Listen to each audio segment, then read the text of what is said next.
Right guys, Gemini back with another video, and today I'm your WWF Hardcore Champion. And if you remember this belt, basically Vince McMahon gave this to Mick Foley, around like Survivor Series 98 Deadly Games tournament in St. Louis. What we're going to discuss in this video today, I've been watching Monday Night Raw since like 1993.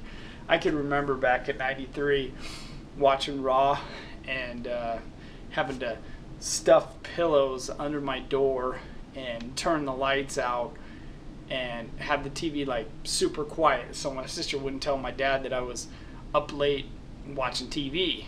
And I remember watching Raw back in the day when it didn't start till 9 o'clock, and it sometimes would go till like 11 or 12, and being so tired for school the next day I was fall asleep in class the next day. I didn't care.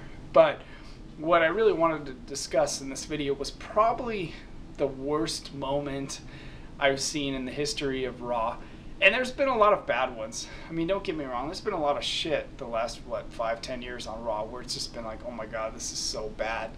I mean, like Vince McMahon's limo getting blown up was really stupid, and you know, when he was giving away the free money was really stupid. And those are some low points. Like Donald Trump being on Raw was really dumb to me, and giving away the money and commercial free and all that shit. And Regal stopping the match on Raw that one time was really dumb. But to me, the worst moment in the history of Raw had to be the night that The Undertaker grabbed Mideon up on the stage and they did a live crucifixion.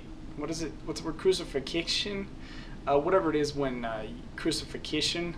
You know, when you take a guy with a knife and you cut him because you're crucifying him. They did that on Raw one night. It was like either 98 or 99 when Undertaker was in the corporate ministry. They actually took Mideon up on stage and they physically cut him with a knife, and then he became a disciple of The Undertaker. It was live on Raw where Undertaker cuts Mideon open on Raw.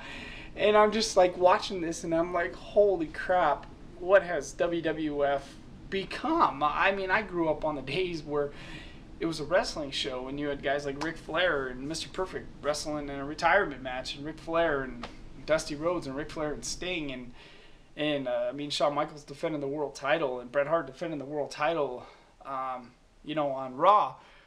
And then I'm watching this and I'm like, almost turned it off when Undertaker was cutting Mideon up on the stage. And some people might think that was cool, but it wasn't so cool for me because I was actually working with a guy. I was working at Little Caesars Pizza back then. I actually worked with a guy who was working in the back one night, and he was a cutter, and he liked inflicting pain on himself. And he was actually in the back, and he was cutting himself up that night, and I had to rush him to the emergency room because he was a cutter. So when I saw that, it was like right around the time I was working with a cutter, and it was right around the time when Undertaker was doing that up on the stage. And I was just like, oh my god, this is terrible. I just saw this at work a few days ago. The guy cut himself in the back, and now you have The Undertaker cut Mideon up on stage. I was just like, wow, what are we doing here on Raw? And to me, that'll be the lowest moment in the history of Raw, was when The Undertaker was cutting Mideon open. I can't deal with that. That was the lowest point to me. You guys leave a comments below and let me know what you think was the worst moment in the history of Raw. Wow. Gemini, thank you.